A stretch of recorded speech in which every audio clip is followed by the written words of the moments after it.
Hey, say gang, today we finna be reacting to how GTA Online lost its soul. GTA as a series is what I like to call semi-believable realism. GTA always striked that perfect balance of being fairly down.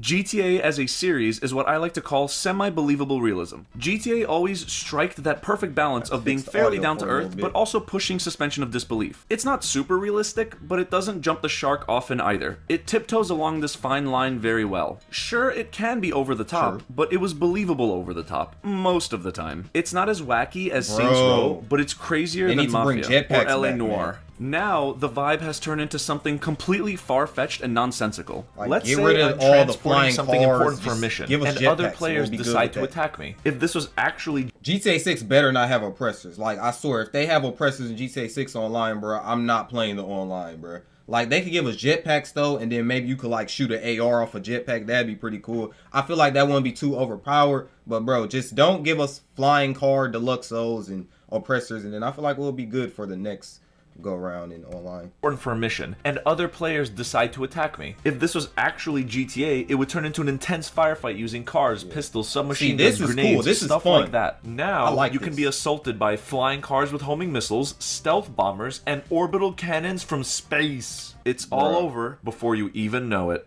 Every new best I car or uninstalled the best game. weapon inevitably I uninstalled the game when I got hit by an audible cannon. I'm not even gonna lie to you. gets overshadowed with something even more powerful that gets added. We went from sports cars doing drive-bys being stopped by RPGs to a point where we now have nuclear submarines and plasma rifles. This is not GTA anymore. It's now Saints Row. No hate towards Saints Row, this just Super isn't the unaffordable, vibe by I the way. want or expect from Grand Theft Auto. I never heard that take before. That's an interesting take. GTA Online is like Saints Row, not like GTA. The pre-downfall era, the prices actually made sense. Cheap cars were affordable cars, and expensive cars were expensive. Volvo wagon for 9K, Rolls-Royce for 250K. Everything is right in the world. Fast forward to today. Honda Accord? $1.4 million. In what world is a BRZ 2 million? Yeah, maybe in the year 5000. Now you might be thinking to yourself, why not just buy the cheaper cars instead? Well, the problem is they removed over 180 different cars to buy, including these two. These screenshots Man. are old. Now there are almost no cheap cars left. Affordable cars? We can't have that. This is like the video game equivalent of cash for clunkers. Cars are something you should never remove in a game primarily focused on driving. Literally removing auto from Grand Theft Auto.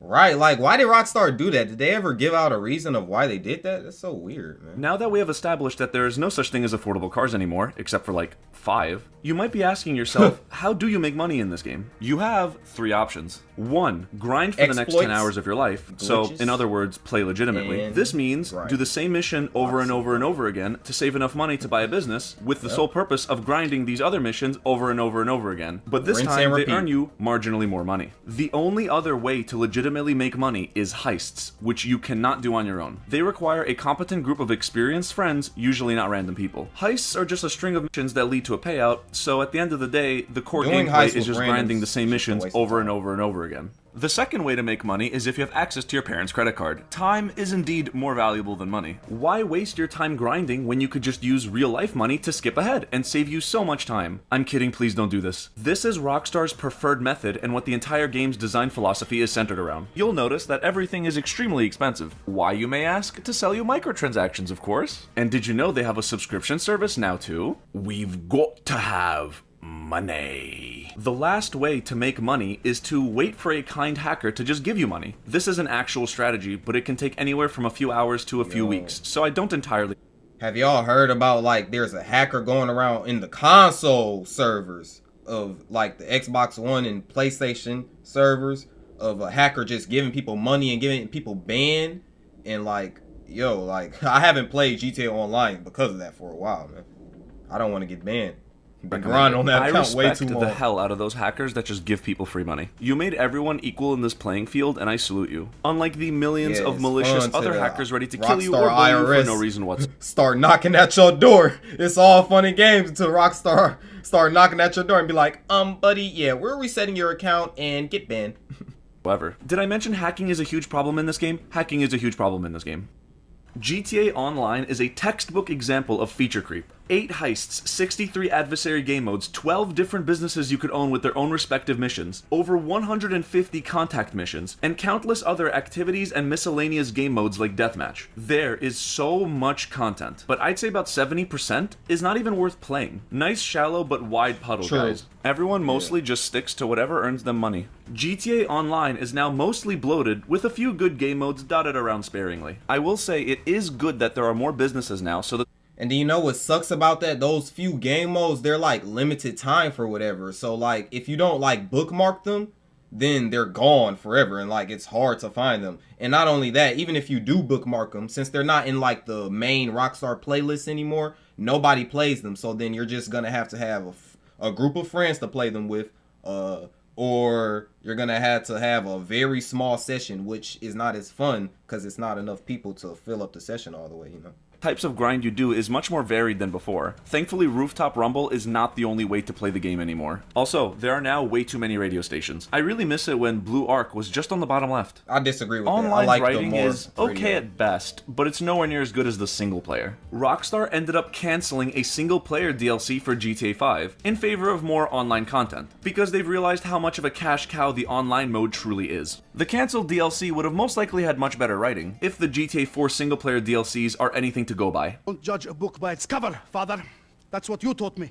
When a book is called guns, drugs, hookers, and no pants, I think I don't need to read it. This is also the reason why GTA 5 has been re-released throughout 3 entire console generations. It's much less effort to add a few cars and missions every few months than it is to make an entirely new GTA game. GTA Online is structured in a way that incentivizes people to be toxic to each other. Let's say you buy a business for about $1 million. Now you can transport 20,000 worth of stuff to it over and over and over again, then go on a mission to transport all of it, only to just get killed and lose all of your potential earnings by a hacker or a child on a flying bike with missiles on it. Oh, and you have no way to defend yourself. We like to blame the child, but instead we should be blaming Rockstar for creating this easily exploitable system that incentivizes griefing, and also arming children. Here's a fun fact. You can install missile jammers in certain vehicles, which does have a small chance at deterring some griefers. However, you either need to be subscribed to GTA's subscription service, or you have to buy an agency business, which Bro, that should be illegal. Like, what? of course costs millions of dollars. Apparently, you have to be wealthy for a chance to defend yourself. Online was at its very best when either teams of players are at war with each other, or players get together and do car shows and just hang out. If you can get a friend group that does this, this game has the potential to be awesome. GTA 4 had an online multiplayer too. It was simple but fun. Cops and Robbers was the best game mode, and I loved the server customization. But it did get old pretty fast. 4's online was enjoyable, but it had no progression and little content. The first couple years of GTA Online was a step in the right direction and in most ways was better than 4's online. That's what I like to call the pre-downfall era. A sense of progression and regular content updates are both great tools to keep a long-term player base and prevent the game from getting stale. They succeeded, as GTA Online still has many active players and remains one of the most profitable games ever made. My dream in life is to have as many cars as I can. GTA 5 Online allowed me to fulfill that dream and have fun with friends. That's why I fell in love with it. For the first couple of years, GTA Online was a dream come true, but it slowly started morphing into an unstoppable and gluttonous monster, demanding many hours of grinding, prices always going up, and never leaving you alone. Yeah, that's another issue. Look at how much screen space is taken up by the game just bothering you. Oh, and most of it is just spam trying to get you to buy more things. This just isn't the same game I fell in love with all those years ago. I got out of my relationship. Crazy how Rockstar just be giving you pop-up ads. And I wonder if GTA 4 Online servers are still up. Somebody let me know in the comments. I really want to know about that. With GTA Online permanently sometime around 2019. I still log in once or twice a year just to look at my car collection because I'm still very proud of it. I used to log in, grind, log out almost every single day. Whether it was with friends or not, it did not matter to me. At some point, I stopped and asked myself, was I enjoying my time? Is all of this just sunken cost fallacy? Is the only reason I'm still playing because I already invested so much of my time? That is not a way to live, hence why I stopped. On a positive note, GTA Online has made me much less tolerant to grinding in video games. As I have gotten older, I have less and less free time, so I cherish it much more. This is the same reason I'll never finish RuneScape.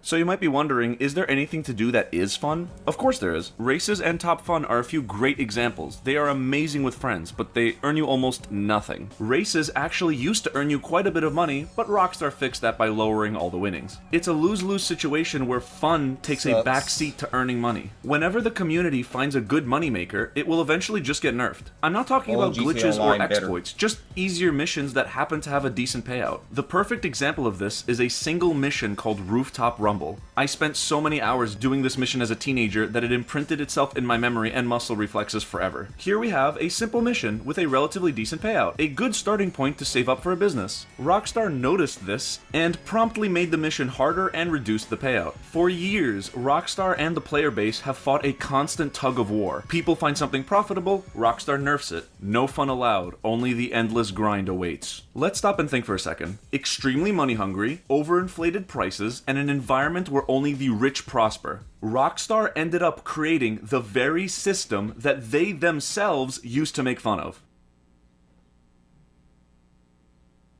BMW, please do not ever release this. You truly do not understand the amount of hell you will unleash upon this world. What?